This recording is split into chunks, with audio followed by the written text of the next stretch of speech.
सुप्रभात सज्जन श्रोते हो. आजच्या निशिदिनीमध्ये आपल्या सर्वांचे सहर्ष स्वागत. आजच्या निरूपणाचं शीर्षक आहे कोहम शोधक महावीर. कोहम शोधक महावीर. संस्कृत सुभाषित आहे, इच्छोपशमनम कर्तुम यदि कृत्स्नम न शक्यते स्वल्पमप्यनुगंतव्यम मार्गस्थो नावसीदती. म्हणजे सर्व इच्छा नष्ट करणे एके समयी जरी शक्य होत नसे तरी क्रमशः त्या त्याग करी जरी तरी ऐसा सन्मार्ग आचरी जो त्यासी क्लेश भोग वाट्यान येत असे. इच्छा हेच सर्व दुःखांचे मूळ आहे. याचे ज्ञान झाल्यावर अशा इच्छा टाकण्यासाठी ज्ञानी सज्जन जर प्रयत्नशील राहील तर त्यालाही कदाचित सर्वच्या सर्व इच्छा एकाच वेळी टाकता येतील असे नाही. मात्र तरीही प्रयत्न तथा अभ्यासपूर्वक क्रमशः हळूहळू परंतु अंततो गत्वा म्हणजे सरते शेवटी त्याला सर्व इच्छांचा त्याग करणे शक्य होईलच होईल. अशा तऱ्हेने इच्छा त्यागाच्या सज्जन मार्गाचे चिकाटी व प्रयत्नपूर्वक अनुसरण करणाऱ्या व्यक्तीला क्लेशकारी भोग जे अर्थात इच्छेमुळे निर्माण होतात किंवा वाट्यास येतात असे भोग कधी त्रास देऊ शकत नाहीत.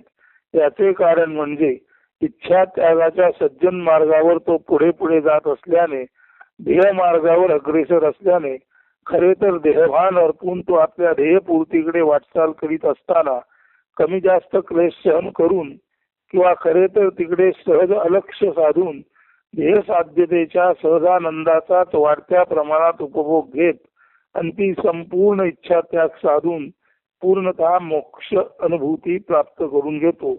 असा माणूस निःश्रेयसाच्या म्हणजे संपूर्ण मुक्ती किंवा बिनशर्त मुक्तीच्या मार्गावर अग्रेसर असल्याने अधिकाधिक आनंद भोगी आनंद योगीच राहतो व असतोही. मात्र बिनशर्त मुक्तीसारखे फार मोठे ध्येय यासाठी त्याने स्वतःसाठी लक्ष्य साध्य म्हणून निश्चित केले पाहिजे. असे झाले की या दैदिप्यमान ध्येयाच्या प्रकाशात या ध्येय वाटेने असा साधक जाता जाता स्वतः अधिकाधिक प्रकाशित दीप्तिमान आणि अर्थातच संपूर्ण सुख शांती समाधान मार्गे वाटचाल करीत असल्याने दिवसेदिवस अधिकाधिक तृप्त शांत व पूर्ण ध्येयसिद्धीनंतर केवळ मूर्तिमंत शांत प्रशांत परब्रह्म रूपे जुळतो. मध्यंतरीच्या किरकोळ स्वरूपाच्या अडीअडचणी क्लेश यातना याचे त्याला भानच राहत नाही. अशा अर्थी सन्मार्गाने जाणाऱ्या माणसाच्या वाट्यास क्लेश येत नाहीत हे समजून घेणे आवश्यक आहे. या सन्मार्गाने जो माणूस जातो त्याच्या वाट्यास क्लेश येत नाही. हळूहळू सर्व त्या इच्छांचा त्याने त्याग केल्यास शेवटी तो पूर्ण आनंद योगी आणि आनंद भोगी बनतो. याचा अर्थ ध्येय जर अत्युच्च असेल तर त्या ध्येयाच्या प्रकाशात वाटचाल करता करता अशा माणसाचा संयम आणि चिकाटी हे दोन्ही सद्गुण वाढत जातात आणि अशा संयम चिकाटी या दोन्ही सद्गुणांच्या वाढीमुळे आपल्या ध्येयाकडे तो इतक्या वेगाने इतक्या आंतरिक तळमळीने वाटचाल करतो की ध्येय अदा करायची त्यातला आयुष्यभर पूर्ण उरले तरी त्याचा आता विचार खऱ्या अर्थाने असा सकारात्मक असतो की आता भरपूर गाठून झाले, फारच थोडे गाठायचे आहे. म्हणजे ध्येय भरपूर गाठून झाले, थोडेच गाठायचे या भावनेमुळे त्याच्या मनाचा अभ्यासाचा संयम आणि चिकाटीचा आवेग वाढतो आणि किरकोळ सुखदुःखांकडे दुर्लक्ष करून ध्येयपूर्ती लवकरच साध्य होणार या दिशेने अत्यंत तळमळीने तो वाटचाल करू लागतो. अशा अर्थी परमहंस स्वामी स्वरूपानंद म्हणतात, ध्येय असावे सुदूर ऐसे कधी हाती न यावे मात्र त्याच्या प्रकाशात जीवे व्हावे चालावे.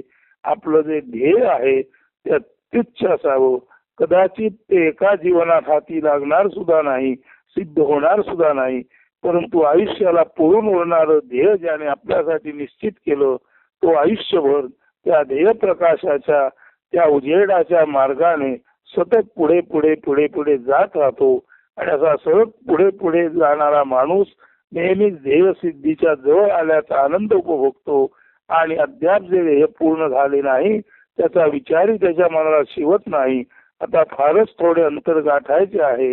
या सकारात्मक भावनेमुळे, या सकारात्मक चिंतनेमुळे त्याच्यातील संयम, सबुरी, चिकाटी वाढते आणि तो दिवसेदिवस अधिकाधिक आनंदाचा उपभोग येणारा बनतो. हेच ते aim high low aim is crime, म्हणजे ध्येय तुच्छ असावे, कमी प्रतीचे ध्येय हा गुन्हा आहे. सर्वसाधारण माणूस आपल्या जीवनात आपण इंजिनियर होऊ, डॉक्टर होऊ, आपली मुले बाळे अशी मोठी होतील, तशी मोठी होतील, इतकी क्षुद्र ध्येय स्वतःसाठी नेमून घेत असतो. आणि ते ध्येय एकदा पूर्ण झालं की पुढे काय असा प्रश्न कायम उरतो. किंवा ते ध्येय पूर्ण झालं नाही तर ध्येय पूर्ण झालं नाही म्हणून मनाने असा माणूस किंवा अशा मुलाचे किंवा पाल्याचे पालक जे आपला पाल्य यशस्वी झाला नाही म्हणून खचून जातात. अशा वेळेला मुले आणि पालक दोन्ही खचून जातात जर ध्येयपूर्ती झाली नाही तर. आणि तसं बघायला गेलं तर मी डॉक्टर होईन, वकील होईन, अमुक होईन, तमुक होईन, हे जे ध्येय पाल्याने आपल्यासाठी किंवा पालकाने आपल्या पाल्यांसाठी निश्चित केलेलं असतं ते तुलनेने ध्येय सोपं असतं, क्षुद्र असतं. आता ते झाल्यानंतर काय, ते ध्येय प्राप्त झाल्यानंतर स्वाभाविकपणे लग्न, कार्य, भौतिक जीवन, सुख आणि अर्थातच भौतिक सुखाचं लालचावले पण एवढ्याच चुकीच्या गोष्टी नंतर उरतात. म्हणून प्रत्येकाने आपल्यासाठी असं ध्येय निश्चित करावं की जे आयुष्याला पुरून उरेल. म्हणून निःश्रेयस मुक्ती, ओहमचा पूर्ण शोध, असं ध्येय, इतक्या मोठ्या प्रकारचं ध्येय जेव्हा आपण आपल्या समोर ठेवू तेव्हाच ते स्वामी स्वरूपानंद म्हणतात, ध्येय असावे सुदूर ऐसे कधी हाती न यावे, मात्र त्याच्या प्रकाशात जीवे भावे चालावे. याचा अर्थ लक्षात येईल. Aim high low aim is crime, हेच खऱ्या अर्थाने यावरच्या 4 ओळीमध्ये aim high low aim is crime म्हणजे अत्युच्च ध्येय स्वतःसाठी निश्चित करा, कमी प्रतीचं ध्येय निश्चित करणं हा गुन्हा आहे. हे जे इंग्रजीत वचन आहे त्याचाच हा बघायला गेलं तर सारांश रूप किंवा सारांश रूपे त्या ज्या 4 ओळी आहेत, ध्येय असावे सुदूर ऐसे कधी हाती न यावे, मात्र देहाच्या प्रकाशात जीवे भावे चालावे, हे जे स्वामी स्वरूपानंद म्हणतात तीच गोष्ट aim high low aim is crime अशी इंग्रजीत सांगितलेली आहे. सांगायचा मुद्दा, ध्येय जितके सुदूर तितका प्रवास, प्रयत्न लांबचे व त्या दिशेने जाणाऱ्या माणसामध्ये आपल्याला दूरवर जायचे आहे हे लक्षात आल्यानंतर त्याच्या आंतरिक चिंतनामध्ये संयम आणि सबुरी याची आवश्यकता निर्माण होते. आणि ध्येय जितकं दूर तितका संयम आणि सबुरी अधिक, आणि संयम आणि सबुरी जितकी अधिक तितके प्रयत्न चिकाटीने केले जातात. आणि ध्येय सिद्धीच्या दिशेने असा ध्येय वेडा माणूस झपाटल्यासारखा या ध्येय सिद्धीच्या पाठी लागतो. असे केल्यामुळे अर्थातच ध्येय सुदूर असल्यामुळे ते सहजासहजी गाठता येणार नसल्यामुळे असे ध्येय जो निश्चित करतो त्याच्या मनामध्ये ध्येय गाठणारच गाठणार असा एक ज्याला आपण म्हणतो पॉझिटिव्ह किंवा सकारात्मक भाव निर्माण होतो. त्या कारणाने त्याच्या अंतरंगात संयम आणि सबुरी या गुणांची वाढ होते. या गुणांना प्रचंड वाव निर्माण होतो. आणि संयम आणि सबुरी जितकी अधिक तितकं ध्येयाकडे जाण्याची जी इच्छा असते, ध्येय गाठण्याची जी प्रदीप्त आस असते तीही तितकीच मजबूत होते. आणि अशा तऱ्हेने संयम आणि सबुरी या सद्गुणांची चिकाटी सुद्धा असं दूरस्थ असलेलं ध्येय एकाच वेळी घेत असतं. परिणामतः आयुष्याला पुरून कदाचित त्यानंतरही उरणारे, किंवा कदाचित त्यानंतरही उरणारे, शिल्लक राहणारे बिनशत मुक्तीसारखे परमोच्च ध्येय ज्ञानी सज्जन माणसे आपल्यासाठी निश्चित करतात. आणि आयुष्यभर ते केवळ त्या मार्गे चिकाटी व सबुरी यांचा आपल्यामध्ये मोठ्या प्रमाणात जो भाग आहे तो आपल्यातील चिकाटी आणि सबुरी या 2 सद्गुणांचा मोठा वापर करून अशी ध्येयवेडी माणसे, ज्ञानी सज्जन माणसे आपल्यासाठी ध्येयच इतकं मोठं ठेवतात की संपूर्ण आयुष्यभर त्या ध्येयाच्या दिशेने अत्यंत शांत निवांत परंतु प्रचंड वेगाने आणि आणि आणि सबुरी व संयम या गुणांसहित ती वाटचाल करत राहतात, चालतच राहतात. परिणामतः अशा ध्येय वेड्यांना नित्याच्या भौतिक संसारी जीवनाची फिकीरच उरत नाही. हाच तो जीवनाचा फकिरी मार्ग किंवा रमता जोगी बहता पाणी मार्ग, ज्या मार्गात दुःख क्लेश यांचा उच्च ध्येय व त्याच्या ध्येय प्रकाशात विसरच पडतो. ध्येय सिद्धी खेरीत जेथे भावभावना शिल्लकच नाही, तेथे ध्येय जवळ जवळ आल्याचा वाढता आनंद जुरतो. ध्येय प्राप्ती जवळ आल्याचा वाढता आनंद इतका मोठा असतो की त्यामुळे अजून जे शिल्लक आहे ते गाठण्याचा वेग व त्यासाठी संयम चिकाटीही वाढते. मोठ्या आनंदाकडे विराट ब्रह्मसुखाकडे जो तळमळीने झेपावतो त्याच्यासाठी अल्प स्वल्प प्राप्ती होणे न होणे किंवा अजून ध्येयाचा थोडाफार भाग शिल्लक आहे यामुळे त्याला कोणत्याही तऱ्हेचा क्लेश भोगावा लागत नाही. मनाचे किरकोळ सुख दुःख आता त्याच्यासाठी उरतच नाही.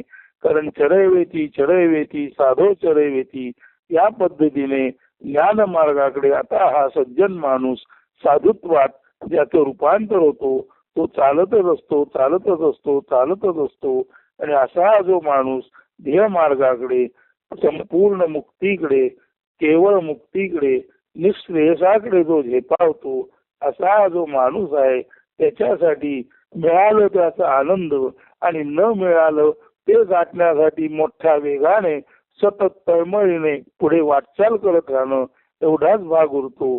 तेव्हा असा जो सज्जन आपल्यासाठी महा ध्येय निश्चित करतो तो निश्चितच कायमस्वरूपी आनंदातच जगतो. जरी क्रमशः त्याने इच्छा सोडल्या तरी सोडलेल्या इच्छामुळे त्याच्या मनाला गती प्राप्त होते, त्याच्या मनाला सुधीर म्हणजे शहाणपण प्राप्त होतो, त्याचा संयम वाढतो, सबुरी वाटते आणि आता फारच थोडं गाठायचे म्हणून जे गाठलं त्याचा आनंद आणि गाठलं नाही त्याच्याकडे तो वेगाने अग्रेसर होतो, अधिक वेगाने जातो. परिणामतः गाठल्याचा आनंद मोठा असतो आणि जे गाठलं नाही ते गाठण्यासाठी प्रयत्नही तितकेच मोठे असतात. अशा तऱ्हेने आयुष्यभर जो सदा शरोला रमता जोगी बहता पाणी किंवा चरैवेती साधो चरैवेती या पद्धतीने संपूर्ण ज्ञान मार्गाकडे चालत असतो, बिनशर्त मुक्तीकडे चालत असतो. त्याला आज ना उद्या निश्रेयस मिळणारी खात्रीच असते नव्हे. निश्रेयस ज्याला आता कळले आहे त्याला ते भावात्मक कळले आणि प्रत्यक्ष गाठण्यासाठी जे प्रयत्न करायचे त्यासाठी भावात्मक त्याचं ज्ञानच त्याच्या शरीरामध्ये अधिकाधिक ऊर्जा निर्माण करते, त्या ध्येयाकडे जाण्यासाठी त्याला प्रदीप्त करते आणि असा माणूस एक ना एक दिवस ध्येयाकडे पोचतो नव्हे. यदा कदाचित या आयुष्यात तो ध्येयाकडे पोचला नाही तरी पुढील आयुष्यात तो निश्चित ध्येयाकडे पोचतो आणि इतके करून ध्येयसिद्धीकडे वाटचाल करताना त्या ध्येय प्रकाशाचा आनंद इतका मोठा असतो की गाठलेल्याचा आनंद आणि न गाठलेल्याकडे वेगाने वाटचाल एवढंच उरतं. जे किरकोळ गाठायचं राहिलं त्याबद्दल त्याला ना खेद ना खंत, त्याला त्याबद्दल कुठल्याही तऱ्हेचे क्लेश भोगावे लागत नाहीत. याचा सारांशाने या निरूपणाचा अर्थ असा आहे की इच्छा क्रमाक्रमाने जो टाकत जातो तो क्रमाक्रमाने इच्छा टाकताना शेवटी संपूर्ण इच्छा त्यागी बनून पूर्ण मोक्षाचा धनी बनतो. अशा अर्थी क्रमाक्रमाने इच्छा टाकणारी सज्जन माणसं अंततोगत्वा तोहमच्या शोधापर्यंत किंवा सहा तो मीच आहे या शोधापर्यंत निश्चितच पोचतात. म्हणून अशा मार्गाने जाणाऱ्या लोकांच्या वाट्याला क्लेश दुःख येत नाही. त्यांचं ध्येयच आयुष्याला पुरून होणार असतं. ते ध्येयसिद्धीच्या आनंदातच असतात. उरलेल्या गोष्टीसाठी ते वेगाने ध्येयाकडे अधिक वेगाने वाटचाल करतात. तेव्हा ध्येय वेड्या लोकांना मिळाल्याचा आनंद असतो आणि न मिळणाऱ्याचे दुःख करायला वेळच नसतो असा याचा अर्थ आहे. म्हणून जी सज्जन माणसे आपल्यासाठी परमोच्च ध्येय निश्चित करतात ती माणसे क्रमाक्रमाने इच्छा त्याग करतात आणि शक्यतो या जीवनातच संपूर्ण इच्छा त्याग साधून आपण आत्मा असल्याचे संपूर्ण ज्ञान त्यांना होते आणि कोहमचा शोध घेणारा असा जो ध्येयवेडा असतो तो महावीरच असतो. म्हणून जरी आजचं सुभाषित दिसायला फार सोपं असलं की क्रमाक्रमाने इच्छा टाकणारा माणूस निश्चितच ध्येयापर्यंत पोचतो आणि क्रमाक्रमाने इच्छा टाकणारा माणूस इच्छा त्याग पूर्ण झाल्यानंतर पूर्णत्वास पोचतो. मात्र क्रमाक्रमाने इच्छा टाकल्या आणि अजून काही इच्छा शिल्लक आहेत याचं त्याला दुःख भोगावं लागतं का? तर निश्चितच नाही. कारण क्रमाक्रमाने इच्छा टाकणारा माणूस सतत इच्छा टाकण्याच्या दिशेने इतका काही अग्रेसर होतो की पूर्ण इच्छा त्यागानंतर तो जिथे पोचतो तिथे त्याला ते दिसतं की बाबा रे जी मी जे शोधत आहे ते मी स्वतःच आहे. म्हणजे पूर्ण इच्छा मुक्त झालेला माणूस हाच तो आत्मा, हे त्याचं त्याला केवळ असण्याचं ज्ञान होतं. आणि असं ज्ञान मिळवण्यासाठी जो झटतो प्रयत्नशील असतो त्यालाच कोहम शोधक महावीर म्हणतात. म्हणजे आत्मशोधनामध्ये गर्क असलेला महावीर, महाप्रतापी, महाज्ञानी माणूस म्हणजेच कोहम शोधक महावीर असतो. धन्यवाद. सुदिन सुप्रभात.